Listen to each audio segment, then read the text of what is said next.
Meet the editors. Meet the എഡിറ്റേഴ്സിലേക്ക്. നിയമസഭാ തെരഞ്ഞെടുപ്പിന് മുമ്പുള്ള ശക്തി പരീക്ഷണം എന്ന നിലയിൽ 3 മുന്നണികൾക്കും നിർണായക പോരാട്ടമാണ് തദ്ദേശ തെരഞ്ഞെടുപ്പ്. തൊലിപ്പുറ രാഷ്ട്രീയത്തിനുമപ്പുറം അടിത്തട്ടിലെ അടിയൊഴുക്കുകളിലേക്കാണ് അവസാന ലാപ്പിൽ മുന്നണികളുടെ ശ്രദ്ധ.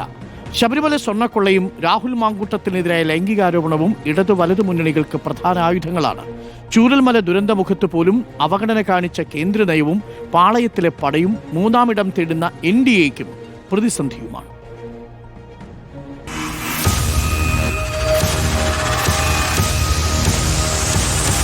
പതിനാലാം നാൾ വോട്ടെടുപ്പാണ്. മാസങ്ങൾക്കപ്പുറം നിയമസഭാ തെരഞ്ഞെടുപ്പും കാത്തിരിക്കുന്നുണ്ട്. തദ്ദേശത്തിൽ അടിതെറ്റിയാൽ അനന്തപുരിയിലേക്കുള്ള യാത്രയിലും അനുരണനങ്ങൾ ഉണ്ടാവും. പിണറായി സർക്കാരിന്റെ ഭരണ നേട്ടങ്ങൾക്ക് ജനം വോട്ട് ചെയ്യുമെന്നാണ് LDF ഉച്ചത്തിൽ ഉയർത്തുന്ന അവകാശവാദം.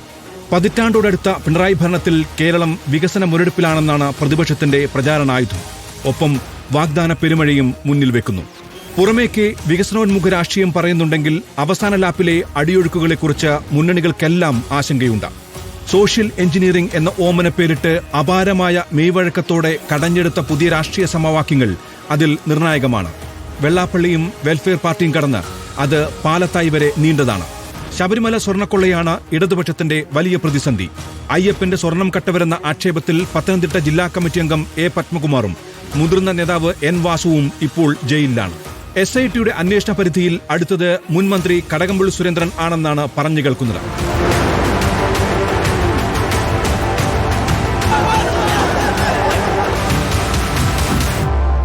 ഇപ്പുറത്ത് UDFനാകട്ടെ രാഹുൽ മാങ്കൂട്ടത്തിലാണ് ഏറ്റവും വലിയ തലവേദന.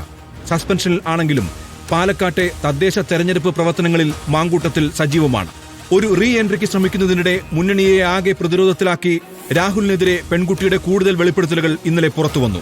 ആർക്കാണ് കുഞ്ഞിനെ വേണം എന്ന് പറഞ്ഞുകൊണ്ടിരുന്നത്? ഞാനാണോ? പിന്നെ നിങ്ങൾ എന്തിനാണ് ഈ ലാസ്റ്റ് മൊമെന്റിൽ ഇങ്ങനെ മാറുന്നത്? നിങ്ങളെന്തിനാണ് എന്തെങ്കിലും കൊല്ലുന്ന കാര്യം പറഞ്ഞുകൊണ്ടിരിക്കുന്നത്? അട്ടിമറി വിജയങ്ങളുടെ അത്ഭുതപ്പെടുത്തുമെന്ന് പറയുന്ന BJP ആകട്ടെ തിരുമല അനിലിന്റെയും ആനന്ദ് തമ്പിയുടെയും ആത്മഹത്യകൾ, മുൻ സംസ്ഥാന വക്താവ് MS കുമാറിന്റെ തുറന്നു പറച്ചിൽ എന്നിവയേൽപ്പിച്ച കെടുതിയിലാണ്. ശക്തി കേന്ദ്രമായ പാലക്കാട്ടെ പാളയത്തിൽ പട അതിന്റെ പാരമ്യത്തിലാണ്.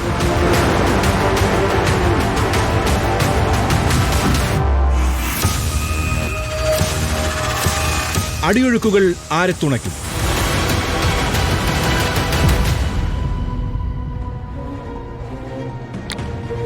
വിവാദങ്ങൾ തിരിച്ചടിക്കുമോ എന്നാണ് ചോദ്യം.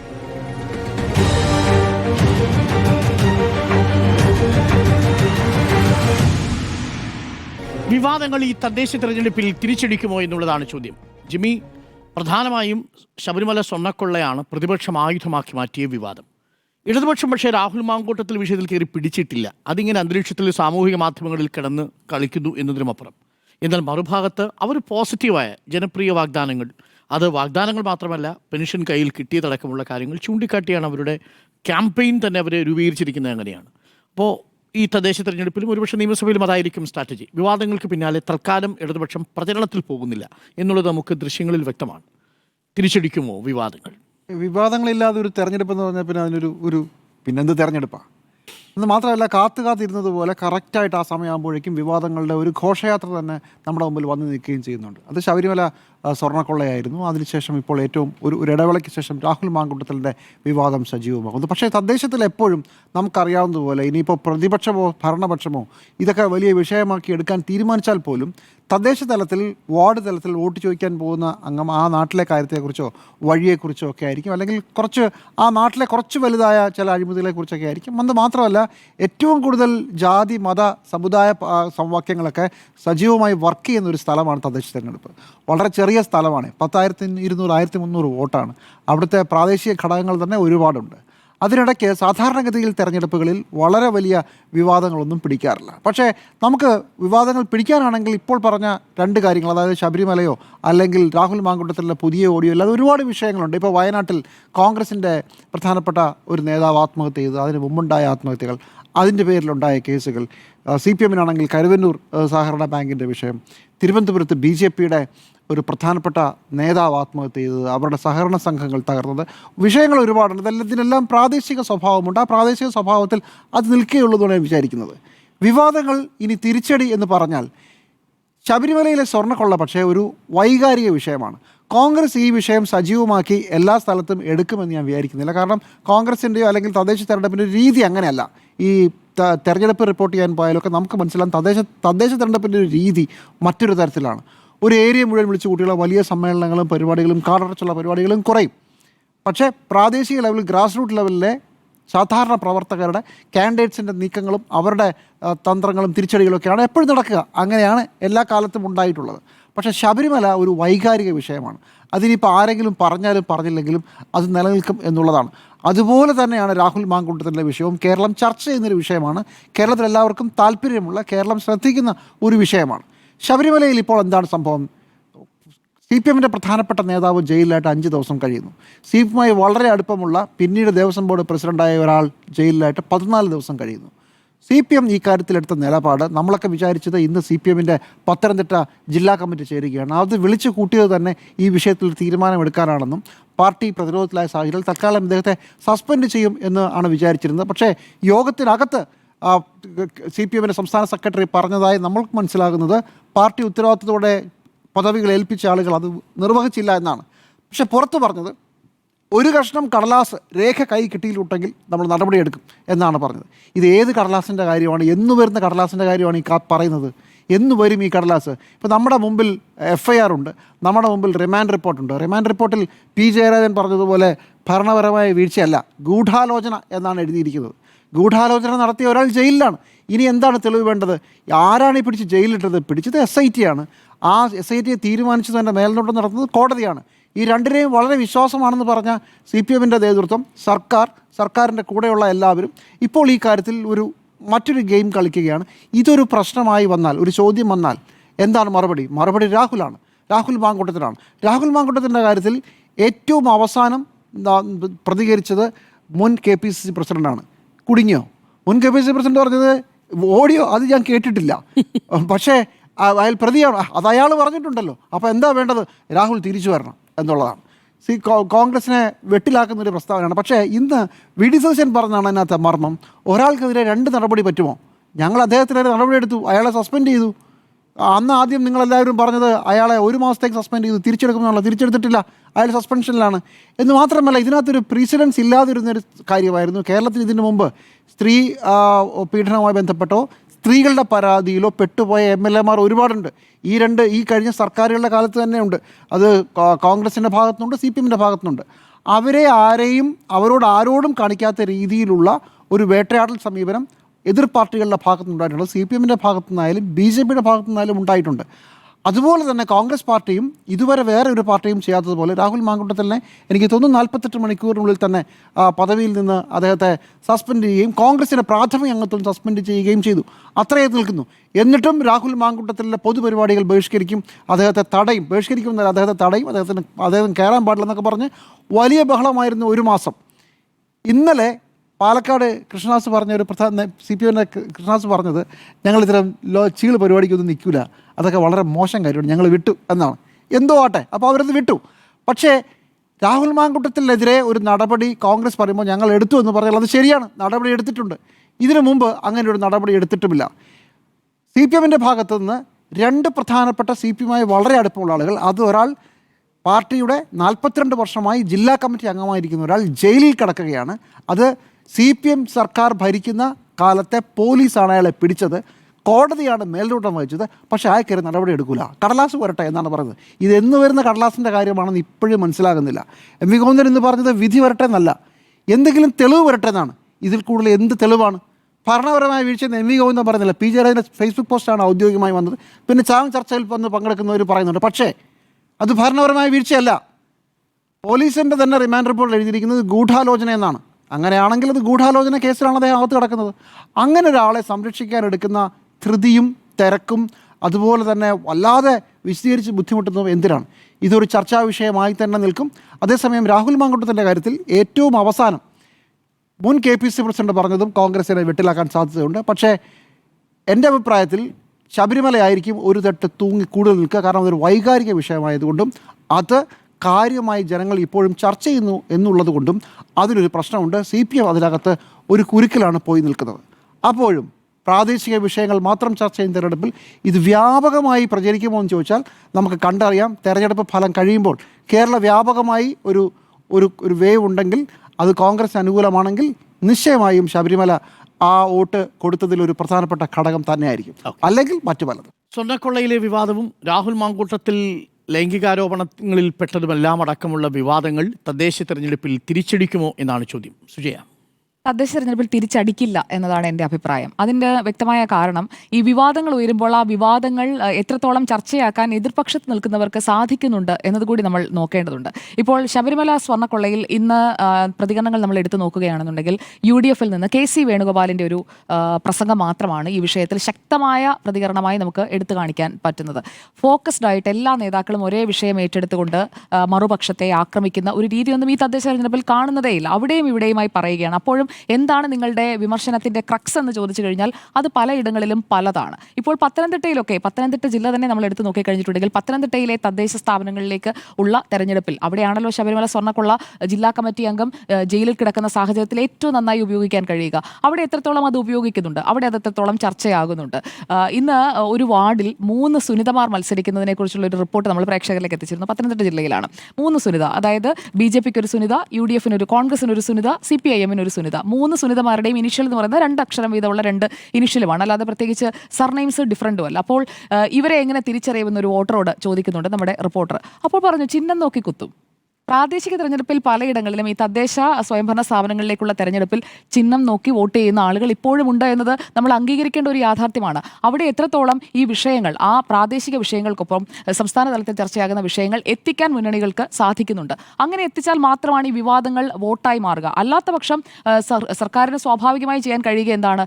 പെൻഷൻ ഇപ്പോൾ 20-ാം തീയതി മുതൽ, ഇന്നിപ്പോൾ നമ്മൾ സംസാരിക്കുന്നത് 25-ാം തീയതിയാണ്, 20-ാം തീയതി മുതൽ പെൻഷൻ വീടുകളിലേക്ക് എത്തിക്കുന്നു എന്ന് പറയുന്നു. അതുപോലെ തന്നെ മറ്റ് സ്കീമുകളെ കുറിച്ചുള്ള അനൗൺസ്മെന്റ് മലപ്പുറത്ത് നമ്മൾ കണ്ടത് എന്താണ്? നടപ്പാക്കാനായി MP രാജേഷ് ആലോചിച്ച് തയ്യാറാക്കി വെച്ചിരിക്കുന്ന പദ്ധതി, ആ പദ്ധതിയുടെ വരെ പ്രചാരണമോടെ നടത്തിക്കൊണ്ടിരിക്കുകയാണ് മലപ്പുറത്ത്. അപ്പോൾ ഞങ്ങൾ മുന്നിൽ എന്തായാലും ആ പദ്ധതി നടപ്പാക്കും, അതുകൊണ്ട് ഞങ്ങൾ അതിൻ്റെ തത്തുല്യമായ ഒരു ഫോം വിതരണം ചെയ്യുന്നുവെന്ന് ആ കോർഡിനേറ്റർ തന്നെ, ആ മണ്ഡലത്തിലെ കോർഡിനേറ്റർ, ലോക്കലായിട്ട് കാര്യങ്ങൾ ചെയ്യുന്ന ആൾ തന്നെ വന്നിട്ട് പറയുകയാണ്, എന്തായാലും നടപ്പാക്കുമല്ലോ, അപ്പോൾ അതേക്കുറിച്ച് ഞങ്ങൾ പറയുന്നു എന്ന് പറഞ്ഞാൽ അഡ്വാൻസ് ചെയ്ത് തന്നെ വോട്ട് പിടിക്കുകയാണ്. ഇത്രയും ചെയ്യുമ്പോൾ മറുഭാഗത്ത് ഇതിനെതിരെ എന്താണ് ചെയ്യുന്നതെന്ന് ചോദിച്ചു കഴിഞ്ഞാൽ അവിടെ ലീഗിന്റെ പ്രതിരോധം ഉണ്ട് കേട്ടോ. ലീഗ് കൃത്യമായിട്ട് അതിനെ രാഷ്ട്രീയമായിട്ട് തന്നെ നേരിടുന്നുണ്ട്, ഇതൊക്കെ ഉയർത്തിക്കാട്ടുന്നുണ്ട്. പക്ഷേ മറുഭാഗത്ത് കോൺഗ്രസ് എന്താണ് ചെയ്യുന്നത് എന്ന് ചോദിച്ചു കഴിഞ്ഞാൽ കോൺഗ്രസ് ഇപ്പോൾ രാഹുൽ മാങ്കൂട്ടത്തിന്റെ വിഷയം പ്രതിരോധിക്കുമോ അതോ സ്വർണ്ണക്കൊള്ള പറയുമോ? കാരണം മാധ്യമപ്രവർത്തകർ ചോദിക്കുന്ന ചോദ്യങ്ങൾ എന്ന് പറയുന്നത് ഇങ്ങനൊരു പലതരത്തിലുള്ള ചോദ്യങ്ങൾ വരുമ്പോൾ അതിൽ ഏതിനാണ് കൂടുതൽ വിശദീകരിച്ച് ഉത്തരം പറയേണ്ടത്, ആ ഒരു കൺഫ്യൂഷൻ ഉണ്ടെന്ന് തോന്നുന്നു. കാരണം ഇന്നത്തെ ഒരു ദിവസത്തെ പ്രതികരണങ്ങൾ, വിവിധ വാർത്താ സമ്മേളനങ്ങൾ കണ്ടതിൻ്റെ കൂടെ പശ്ചാത്തലത്തിലാണ് ഞാൻ പറയുന്നത്. കാരണം എല്ലായിടങ്ങളിലും തിരുവനന്തപുരം മുതൽ കാസർഗോഡ് വരെ നിങ്ങൾക്കൊരു നറേറ്റീവ് ഉണ്ടാകണം.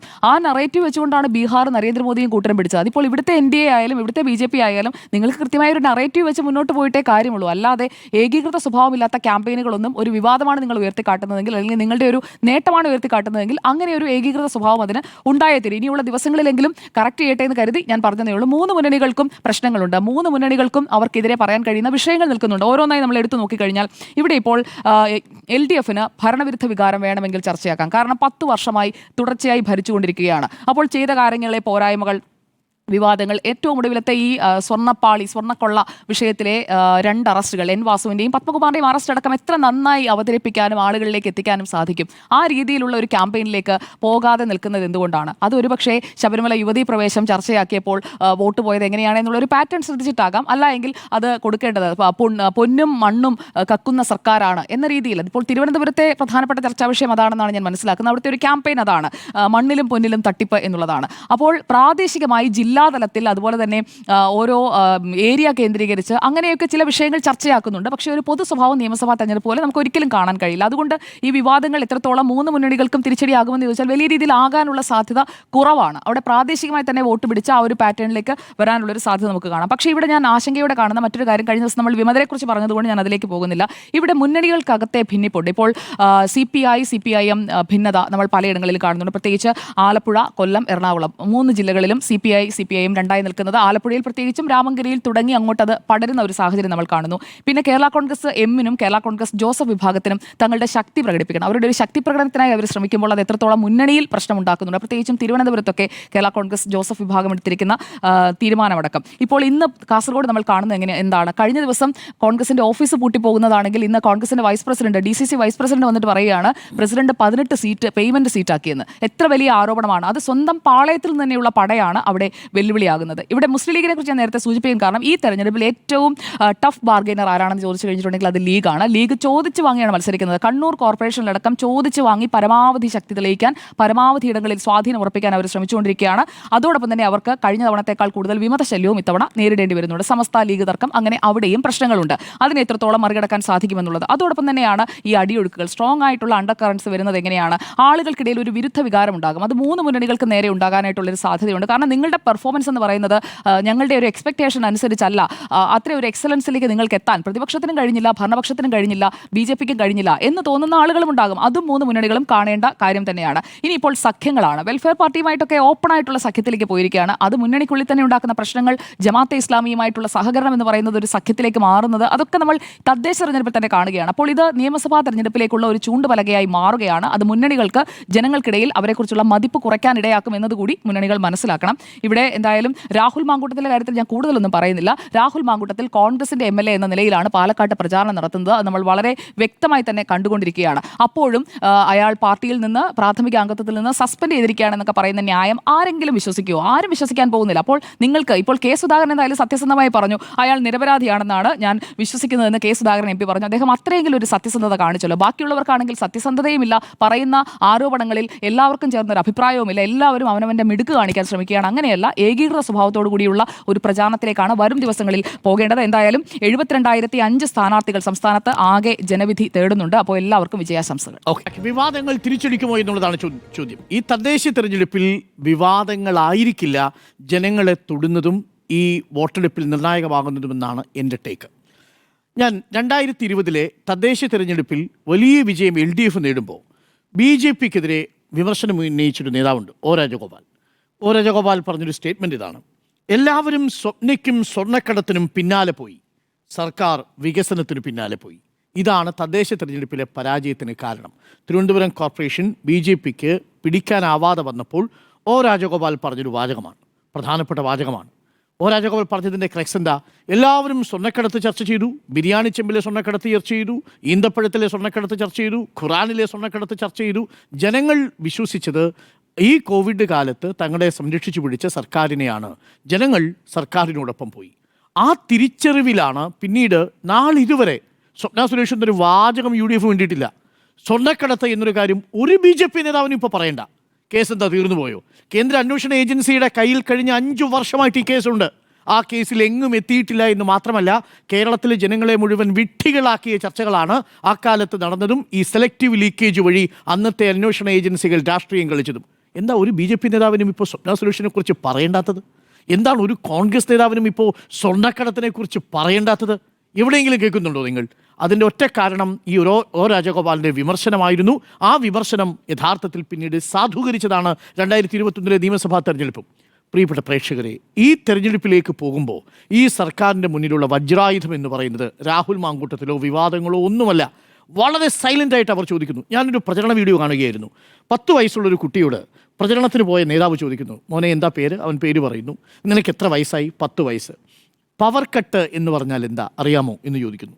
അപ്പോൾ അവൻ പറയുന്നു, ഇല്ല, കേട്ടിട്ടില്ല എന്ന് പറയുന്നു. ശരിയാണ്, കേരളത്തിൽ 10 വയസ്സുള്ളൊരു കുട്ടിക്ക് പവർ കട്ട് എന്നതിനെക്കുറിച്ച് കേൾക്കില്ല. അപ്പോൾ ഉടനെ പ്രചരണത്തിൻ്റെ ആളുകൾ പറയുന്നത് 10 വർഷമായി പവർ കട്ടില്ലാത്ത കേരളം, പവർ കട്ടില്ലാത്ത 10 വർഷങ്ങൾ. എന്നിട്ട് PSC നിയമനത്തിൻ്റെ കാര്യത്തിൽ അവരൊരു കണക്ക് മുന്നോട്ട് വിടുകയാണ്.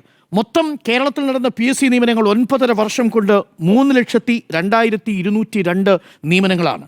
നോക്കണം, ഇന്ത്യയിൽ മൊത്തം മറ്റു സംസ്ഥാനങ്ങളിലെ PSC നിയമനങ്ങളുടെ കണക്കെടുത്താൽ തത്തുല്യമായ കണക്ക് വരും. കേരളത്തിലെ ഒരൊറ്റ PSC നിയമനം, കേരളത്തിലെ കഴിഞ്ഞ 10 വർഷം കൊണ്ട് നടത്തിയ PSC നിയമനത്തിൻ്റെ കണക്ക്, ഒരു വർഷം 31,815 പേർക്കാണ് കേരള PSC നിയമനം കൊടുത്തത്.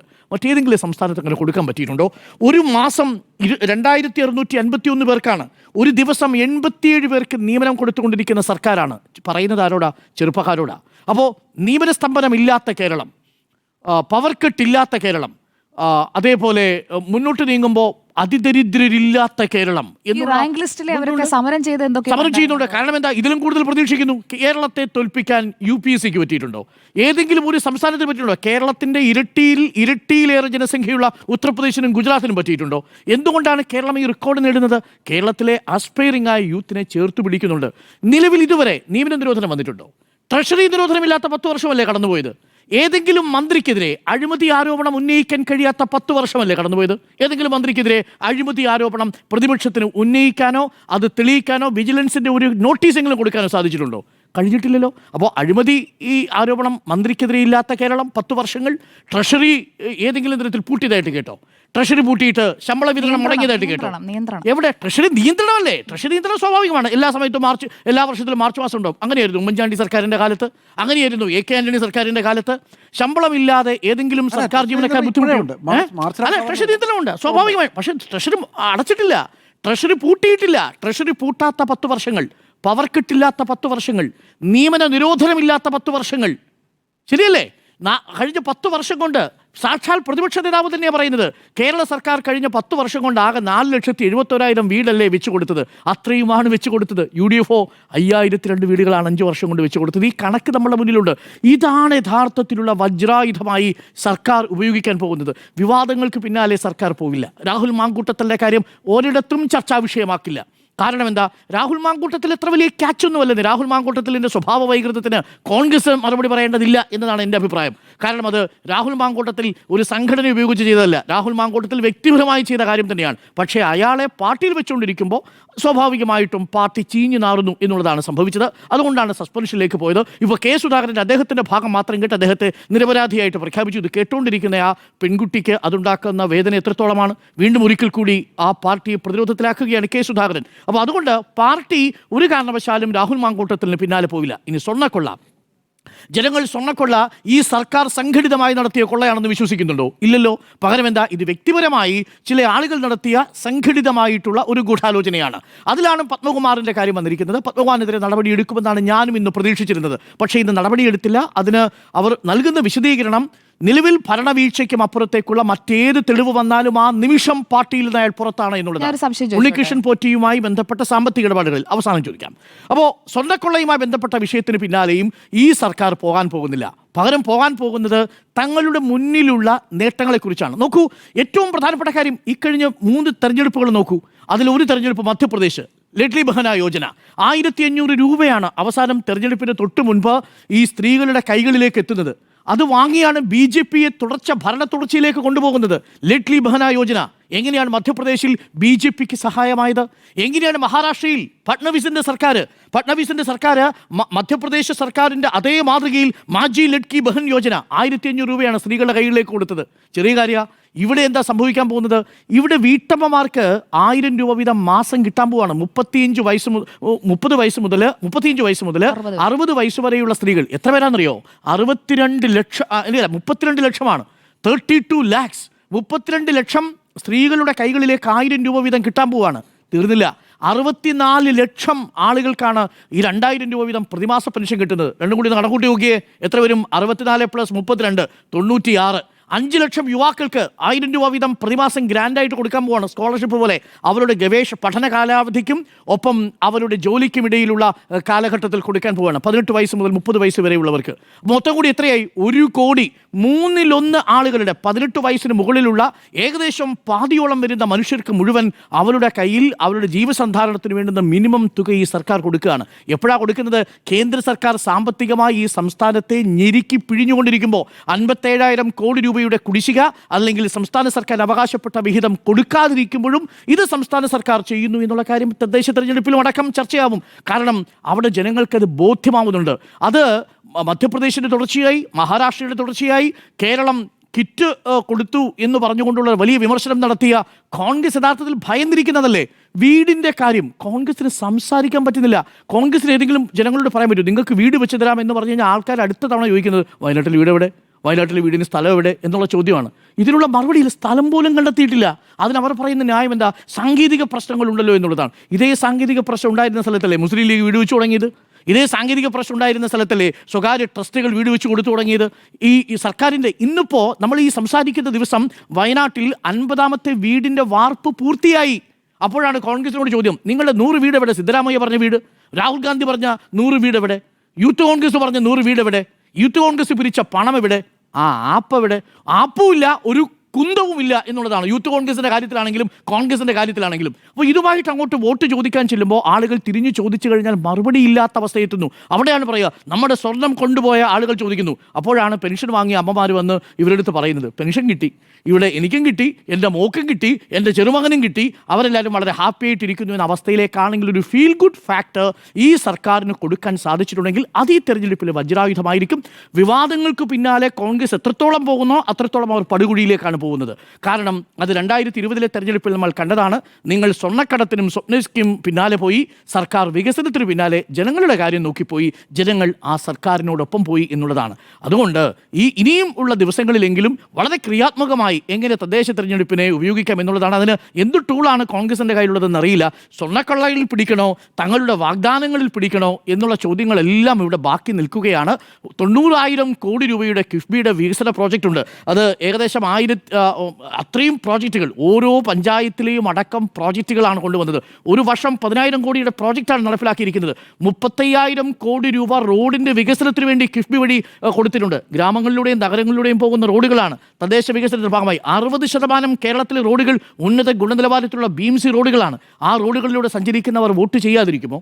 കേരളത്തിലെ പൊതുവിദ്യാഭ്യാസ രംഗത്തെ ഹൈടെക്കും സ്മാർട്ട് ക്ലാസ് റൂമുമാക്കി മാറ്റാൻ നടത്തിയ നീക്കങ്ങൾ കാണുന്ന കുഞ്ഞുങ്ങൾ പഠിക്കുന്ന രക്ഷിതാക്കൾ സർക്കാരിന് വോട്ട് ചെയ്യാതിരിക്കുമോ? ഇതൊക്കെയാണ് കോൺഗ്രസിനെ ഭയപ്പെടുത്തുന്ന ഘടകം. BJPയുടെ കാര്യം ഞാൻ പറയുന്നില്ല. BJP വോട്ട് നില വർദ്ധിപ്പിക്കാൻ പരമാവധി ശ്രമിക്കുന്നുണ്ടായിരിക്കും. ശ്രീലേഖയെ പോലുള്ളവരെയൊക്കെയാണ് തിരുവനന്തപുരം കോർപ്പറേഷൻ നിർത്തുന്നത്.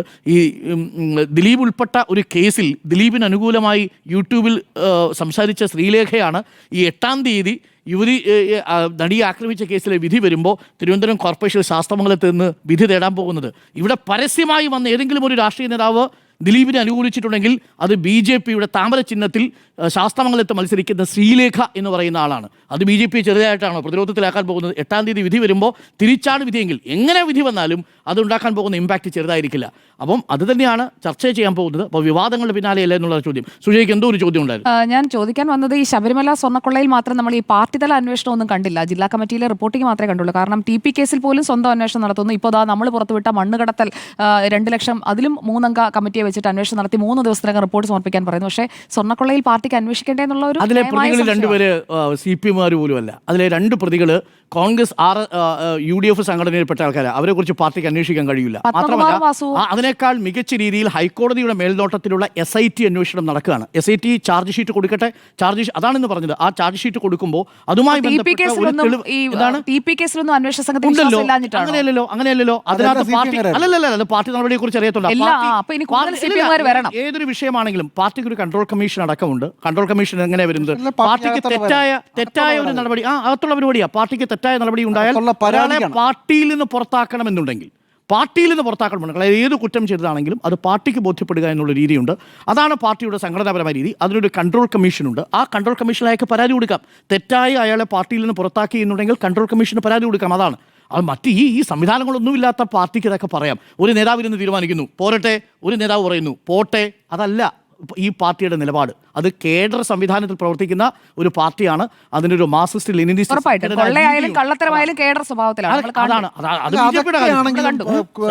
ജയിലിൽ പോയ ഒരാളെ സസ്പെൻഡ് ചെയ്യാൻ യോജിക്കുന്നു. തെരഞ്ഞെടുപ്പിന്റെ സമയത്ത് ഒരു പൊതുബോധ്യത്തെ തൃപ്തിപ്പെടുത്തേണ്ടതുണ്ടോ എന്നുള്ളതാണ്. അതിൽ നിന്നിപ്പോൾ നിങ്ങൾ വിട്ടയച്ചു കഴിഞ്ഞാൽ അയാൾ സമൂഹ മധ്യത്തിൽ എത്രത്തോളം മാധ്യമങ്ങൾ വിചാരണ ചെയ്യുന്നത് പോലെ ഉത്തരവാദിത്തപ്പെട്ട ഒരു പാർട്ടിക്ക് അയാൾ ആ കുറ്റം ചെയ്യപ്പെടുന്നതെങ്കിൽ സസ്പെൻഡ് ചെയ്യാൻ പോലും അവിടെയാണ് അയാളെ കൂടി കേൾക്കുക എന്നുള്ളത് ആ പാർട്ടിയുടെ ഒരു പ്രധാനപ്പെട്ട ഘടകമാണ്. അതല്ലെങ്കിൽ ഒരു തെളിവ് ഇപ്പോൾ ഉണ്ണികൃഷ്ണൻ പോറ്റിയുമായുള്ള സാമ്പത്തിക ഇടപാടിൻ്റെ ഒരു രേഖ പുറത്തു വന്നാൽ ഞാൻ വിശ്വസിക്കുന്നില്ല ഈ പാർട്ടി പത്മകുമാറിനെ സംരക്ഷിക്കില്ല. പക്ഷേ അതിന് പാർട്ടി ഒരു അവസരം കൊടുക്കുന്നു എന്നാണ് ഞാൻ മനസ്സിലാക്കുന്നത്. വേണമെങ്കിൽ പാർട്ടിക്ക് അത് ചെയ്യാമായിരുന്നു, പൊതുബോധ്യത്തെ തൃപ്തിപ്പെടുത്താൻ. പക്ഷേ അതല്ലല്ലോ ഒരു പാർട്ടിയുടെ രീതി എന്ന് പറയുന്നത്. അപ്പോൾ ചോദ്യം ഇതാണ്, വിവാദങ്ങൾ തിരിച്ചടിക്കുമോ എന്നുള്ളതായിരുന്നു. യെസ് എന്ന് ഒരാൾ, നോ എന്ന് 2 പേർ.